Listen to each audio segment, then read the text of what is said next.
नमस्कार मित्रांनो, मराठी तंत्रज्ञानच्या यूट्यूब चॅनलमध्ये आपल्या सगळ्यांचं पुन्हा एकदा स्वागत. आत्तापर्यंत आपण सगळ्या बेसिक गोष्टी बघितल्यात एक्सेलमधल्या. आज आपण इंटरमिजिएट लेवल म्हणजे थोडं ॲडव्हान्स लेवलकडे जाणार आहोत. तर त्याची नेक्स्ट स्टेप आहे सॉर्टिंग अँड फिल्टर.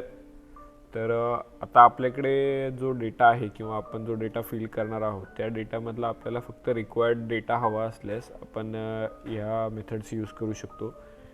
सॉर्टिंग म्हणजे एक प्रकारचं म्हणता येईल आपल्याला वर्गीकरण. आपल्याला हवा असलेला डेटा आपण त्यानुसार त्या अनुक्रमे आपण लावून घेतोय. आणि फिल्टरिंग याच्याच उलट फिल्टरिंग म्हणजे जेवढा आपल्याला डेटा हवा आहे तोच आपल्याला शो करतो किंवा तोच आपल्याला दिसतो किंवा ज्याच्यावर आपल्याला काम करायचं. ॲक्च्युली आता ह्याचं एक एक्झाम्पल उदाहरण घेऊन मी सांगतो की आपल्याला फक्त जानेवारी महिन्यातलाच डेटा हवा आहे. जानेवारी महिन्यातलाच फक्त आपल्याला अटेंडन्स हवी. तर आपण पूर्ण वर्षाच्या अटेंडन्सवर काम करण्यापेक्षा आपण जर फिल्टरिंग ही मेथड वापरलीत तर आपल्याला फक्त जानेवारी महिन्याच्या गोष्टींवरती काम करता येऊ शकतं. तर आता आपल्याला आपल्यासमोर हा डेटा दिसतोय.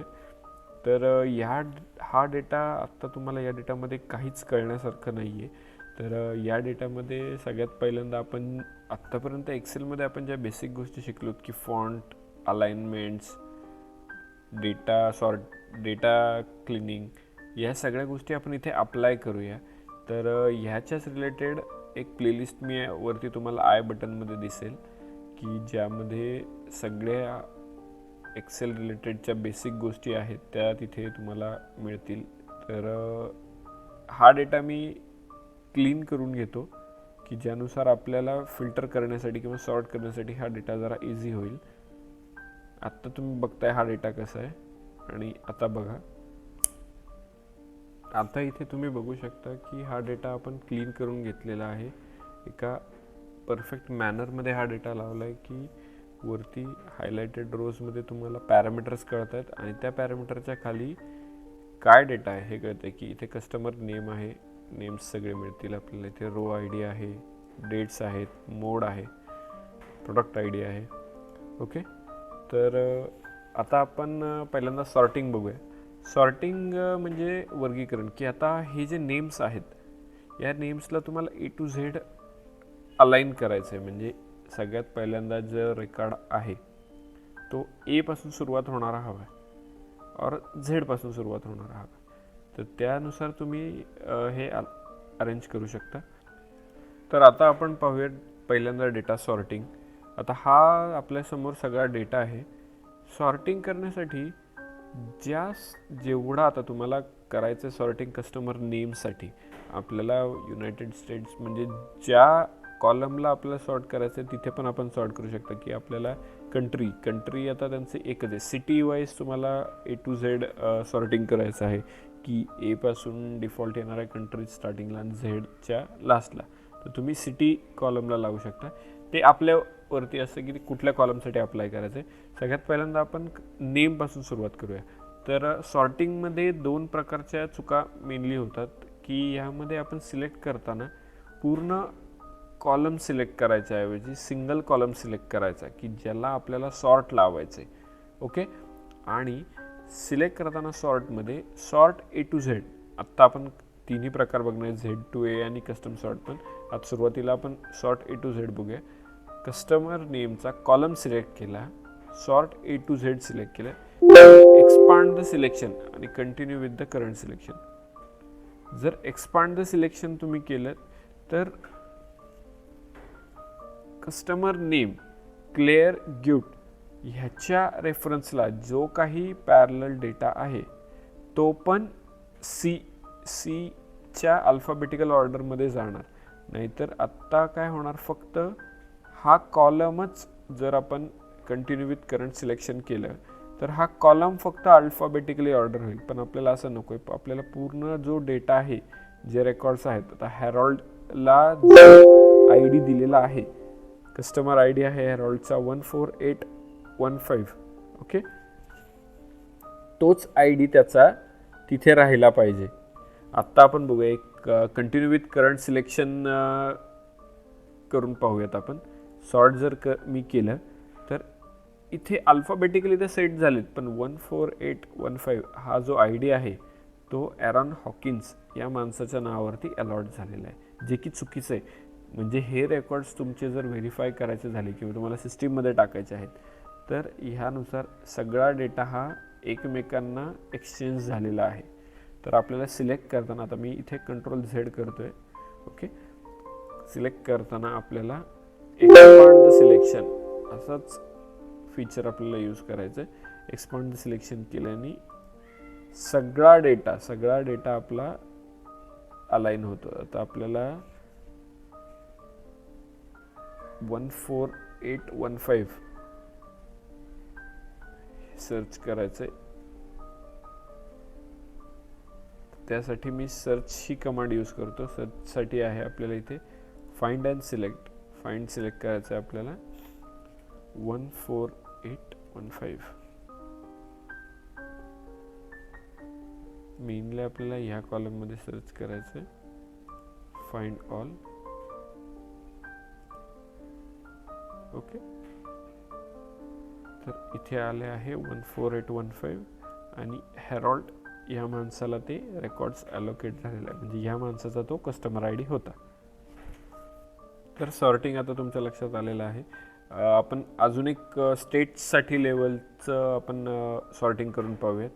त्यामध्ये आपण Z to A असा लाईन करूयात. Z to A sorting, expand the selection, sort. आता इथे तुम्हाला सगळं रिव्हर्स ऑर्डरमध्ये, म्हणजे झेड पासून सुरुवात पहिली, हे तुमचं सॉर्टिंग झालेलं आहे. सॉर्ट करण्याचा उपयोग असा की तुम्हाला जे रेकॉर्ड्स शोधायचे किंवा ABC या नावाचे जे रेकॉर्ड्स आहेत ते तुम्हाला शोधायला सगळे सोपे होतील. आता आपल्याला समजा एखादी स्टेटमध्ये टेक्सासच्या स्टेट्स आहेत, सगळ्या टेक्सासच्या स्टेटचा आपल्याला डेटा सुरुवातीला हवा आहे, तर मग आपल्याला टेक्सास जर आपण सॉर्ट केलेला असेल तर आपल्याला डेटा शोधायला सोपा होईल.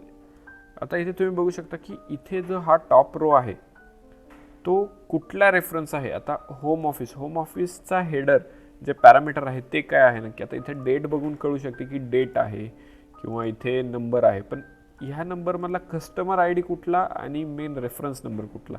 तर ह्यासाठी एक्सेलमध्ये अजून एक कमांड आहे, ते म्हणजे फ्रीज पॅन्स मी तुम्हाला आता दाखवतो. फ्रीज पॅन्स करण्यासाठी इथे आपण ही रो सिलेक्ट करायची. व्ह्यू सेक्शनमध्ये गेल्यानंतर फ्रीज पॅन्स नावाचा एक ऑप्शन तुम्हाला दिसतो. इथे फ्रीज पॅन्स तुम्ही फ्रीज टॉप रो, म्हणजे फक्त ही टॉप रो तुम्ही फ्रीज करू शकता. आणि फ्रीज पॅन्स तुम्हाला एक मी अप्लाय करून दाखवतो. फ्रीज टॉप रो केल्यानंतर आपण कितीही खाली स्क्रोल केलं तरी ही टॉप रो तुमची तशीच राहणार, की जेणेकरून तुम्हाला कळू शकतं की हा ऑर्डर आय डी आहे किंवा ही ऑर्डर डेट आहे आणि ही शिप डेट आहे.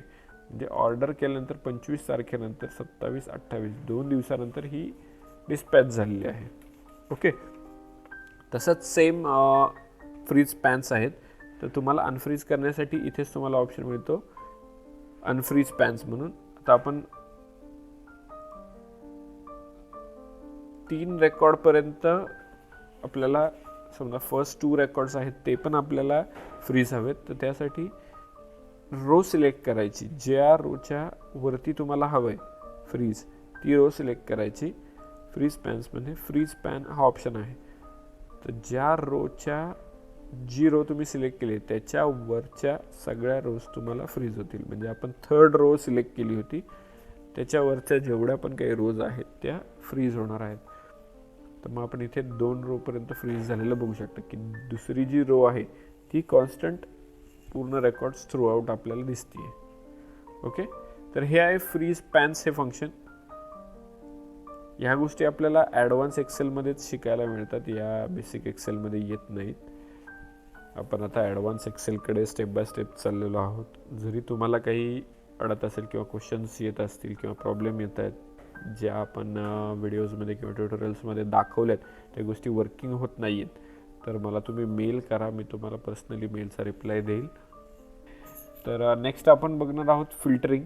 तर पहिल्यांदा हा जो डेटा सगळा सॉर्ट केलेला आहे तो आपण क्लीन करून घेऊयात. तर त्यासाठी इथे सिलेक्ट केल्यानंतर ही रोला आपण सिलेक्ट करूया आणि इथे सॉर्ट करायला लागेल smallest to largest. Expand the selection 1 2 3 4 5. त्यानुसार सगळ्या ठिकाणी जे ओरिजिनल रेकॉर्ड्स होते ते सेट झालेले आहेत. ओके, तर आता आपण फिल्टरिंग बघूया. फिल्टरिंग ही सॉर्टिंगची एक स्टेप वरची मेथड म्हणता येऊ शकते की ज्याच्यामध्ये खूपच इझिली गोष्टी आपण मॅनेज करू शकतो. तर फिल्टर ही पद्धत तुम्ही खूप चांगल्या प्रकारे शिकून घ्या, त्याचा नक्कीच तुम्हाला खूप उपयोग होईल. फिल्टर अप्लाय करण्यासाठी सगळ्यात मेन पहिली गोष्ट म्हटलं तर तुम्हाला हेडर पॅरामीटर्स म्हणजे की त्या कॉलमला तुम्हाला नाव द्यावं लागेल. त्या कॉलमला काहीतरी पर्टिक्युलर नाव असल्याशिवाय तुम्ही फिल्टर करू नाही शकत की ज्याच्या हेल्पनी तुम्हाला फिल्टर करायला सोपं जाईल. आता ह्या सगळ्या डेटासाठी हे वरचे हेडर जे आहे ती तुमचे पॅरामीटर्स राहतील की खाली जो डेटा त्याच्या आहे तो कुठल्या प्रकारचा आहे. तर ती रो आपण सिलेक्ट केली आहे. फिल्टर लावताना आपल्याला ती रो सिलेक्ट करायला लागेल. इथे सॉर्ट अँड फिल्टरमध्ये फिल्टर हा ऑप्शन आहे. ज्यावेळेस तुम्ही फिल्टर अप्लाय करता इथे बघू शकता एक छोटासा ड्रॉपडाऊनचा ॲरो तिथे आलेला आहे. Ctrl+Z केलं मी आणि त्याचा शॉर्टकट आहे Ctrl+Shift+L की ज्याने तुम्ही फिल्टर अप्लाय करू शकता. तर ह्याच्यामध्ये आपल्याला आता फिल्टर यूज कसा करायचा हे मी सांगतो तुम्हाला. फिल्टर आता यूज कसा करायचा आहे की आपल्याला डेटा जेवढा हवा आहे तेवढाच शो करणं हे फिल्टरचं काम आहे. सिटीचा आपण ड्रॉपडाऊन सिलेक्ट करूया. युनायटेड स्टेट्समध्ये जेवढ्या सिटीजमध्ये हा डेटा आहे तो इथे काम करतो. तर इथे सिटींची लिस्ट तुम्हाला इथे दिसते. तर सिलेक्ट ऑल ही अनटिक केलं आपण, म्हणजे कुठलाच डेटा आत्ता आपल्याला नको आहे. आत्ता आपल्याला ब्रिस्टल या सिटीचा फक्त डेटा हवा आहे. सो ब्रिस्टलला टिक केलं आणि ओके केलं. तर जेवढा ब्रिस्टलचा डेटा आहे तोच फक्त तुम्हाला फिल्टरमध्ये शो होतो. आता हे रेकॉर्ड जर तुम्ही टोटल चेक केलेत तर हे फक्त काउंट इथे दिसतं तुम्हाला खाली. Count 13 records. 13 रेकॉर्ड्स फक्त ब्रिस्टल या सिटीमधले आहेत की ज्यांच्या एंट्रीज म्हणजे जे कस्टमर आहेत त्यांच्या एंट्रीज इथं झालेल्या आहेत. तुम्ही बघू शकता आता 10,000 रेकॉर्डमधनं फक्त 13 रेकॉर्ड्स ब्रिस्टलचे आहेत. आता आपण फिल्टर रिमूव्ह करण्यासाठी त्याच ड्रॉपडाऊनमध्ये जायचं आहे. क्लिअर फिल्टर फ्रॉम सिटी इथे ऑप्शन तुम्हाला दिसतो. सिलेक्ट केला तुम्ही सगळा फिल्टर तुमचा क्लिअर होऊन जाईल. स्टेटमध्ये ड्रॉपडाऊन सिलेक्ट करा की तुम्हाला 2-3 स्टेट सिलेक्ट करायचे आहेत. ॲरिझोना सिलेक्ट केलं, कॅलिफोर्निया सिलेक्ट केलं, डेलवेअर सिलेक्ट केलं, ओके. कॅलिफोर्नियाचे सगळे रेकॉर्ड्स आहेत डेलवेअरचे. आणि मग इथं तुम्ही सॉर्ट करू शकता. आता तुम्ही इथे फिल्टर लावला आहे, परत A to Z सॉर्ट करून टाका की सगळे ॲरिझोनाचे रेकॉर्ड्स तुम्हाला पहिले मिळून जातील. ओके, नंतर आता ॲरिझोना नंतर कॅलिफोर्नियाचे सगळे रेकॉर्ड्स आणि मग ॲट द एंड सगळे डेलवेअरचे रेकॉर्ड्स तुम्हाला मिळणार आहेत. हे तुम्हाला सॉर्टिंग आणि फिल्टरिंग एकत्र का शिकण्याची गरज आहे की दोघांना एकमेकांना पॅरलल फंक्शन आहे, म्हणजे सिंक फंक्शन म्हणता येईल त्याला, की एकमेकांसोबत यूज केले तर त्याचा बेनिफिट अजून होतोय. ओके, तर हे झालं फिल्टरचं फंक्शन. Clear filter. अजून आपण इथे सॉर्टिंग पण केलं होतं. तर सॉर्टिंग क्लिअर करण्याचं म्हणजे रो आय डीलाच आपण सॉर्ट करू शकतो जेणेकरून आपला डेटा परत आहे त्या कंडिशनमध्ये येईल. नेक्स्ट अजून आपण कशावरती फिल्टर करू शकतो की रिजन आहेत. आता रिजन इथे 4 आहेत, सेंट्रल, ईस्ट, साऊथ, वेस्ट. तर आपल्याला फक्त वेस्टचा डेटा हवा आहे. सिलेक्ट ऑल मी अनटिक केलं, वेस्टचा डेटाला फक्त टिक मार्क केलं आणि ओके सिलेक्ट करून टाकलं. तर सगळे वेस्टचे रेकॉर्ड्स फक्त मला शो होत आहेत आणि ते मला काउंट करण्यासाठी असं तुम्हाला सिलेक्ट करायची पण गरज नाही आहे. त्या ह्याच्यावरती कर्सर करून एक क्लिक करा, नंतर शिफ्ट डाऊन जर तुम्ही सिलेक्ट केलं तर एक सगळे सिलेक्ट करण्यासाठी शिफ्ट डाऊन सिलेक्ट करायचं आहे आणि शिफ्ट कंट्रोल डाऊन. तर एंडपर्यंत जेवढे रेकॉर्ड्स आहेत तेवढे सगळे सिलेक्ट होतील. आता हे 3203 रेकॉर्ड्स आहेत की जे तुमचे सिलेक्ट झाले आहेत आणि ते तुम्हाला एक रेकॉर्ड सिलेक्ट करायला लागलेलं नाही. तर हा फिल्टर आता आपण क्लिअर करून घेऊया. ओके, अशा भरपूर कॅटेगरीज आहेत की जिथे तुम्ही फिल्टर अप्लाय करू शकता. की आता फक्त ॲक्सेसरीज, बुक केसेस, आता मला इथे फर्निशिंग दिसतात, मशीन्स दिसतात किंवा मशीन्स जिथे ते सेल झाल्यात त्यांचा डेटा फक्त मला हवा आहे. ओके, त्या मशीनमधला डेटा इथं आता आपल्याला दिसतोय. आता मशीनमध्ये पण फक्त मला सेंट्रल एरियामध्ये जेवढ्या गेलेत तो मला डेटा हवा आहे. तर मी रिजनमध्ये आल्यानंतर फक्त सेंट्रलला फिल्टर लावला तर सेंट्रलमध्ये मशीन्स एवढ्या गेल्यात, त्या पण नेक्स्ट आहे की फक्त मला कॉर्पोरेट ऑफिसेसमध्ये गेलेल्या फक्त हव्यात, कॉर्पोरेट सिलेक्ट केले. ओके, तर हे 7 रेकॉर्ड्स मिळाले. तर अशा प्रकारे तुम्ही मल्टिपल फिल्टर्स पण अप्लाय करू शकता की एकाच डेटामध्ये मल्टिपल फिल्टर अप्लाय केल्याने तुमचा डेटा कमी कमी होत जातो आणि तेवढ्या फक्त डेटावर तुम्हाला काम करता येतं. ओके, तर आता ह्या 7 डेटा, जर तुम्ही हा फिल्टर लावला नसता तर मी फक्त इथला फिल्टर रिमूव्ह करतो. आता ह्यात तुम्हाला शोधणं अवघड जाते की कॉर्पोरेटसाठी बाबा कुठे आहे फक्त, किंवा पूर्ण जर ह्याचा केला. आणि आता आपण लावलेल्या मशीन्सला, आता टोटल मशीन्सचे रेकॉर्ड बघूयात आपण किती आहेत. 115 रेकॉर्ड आहेत. 115 रेकॉर्डमध्ये तुम्हाला फक्त सेंट्रलचा जर डेटा काढायचा आहे आणि त्याच्यावरती काम करायचं आहे तर ते थोडं अवघड होऊन जातं. तर यासाठी फिल्टर ही सगळ्यात बेस्ट मेथड आहे. आणि जर तुम्हाला सगळे फिल्टर रिमूव्ह करायचे तर सेम जे अप्लाय करताना तुम्ही फिल्टर अप्लाय करताना तुम्ही कीज एंटर केल्या होत्या तसंच ती रो सिलेक्ट करायची, Ctrl+Shift+L, सगळे फिल्टर्स रिमूव्ह होऊन जातात आणि तुमचा डेटा जो ओरिजिनली आहे तो तुम्हाला इथे दिसतो. ओके, तर हे होतं सॉर्ट अँड फिल्टर फंक्शन. तुम्हाला याच्यामध्ये काही प्रॉब्लेम असल्यास प्लीज मला मेल करा, मी नक्कीच तुमच्या मेलला रिप्लाय देईन.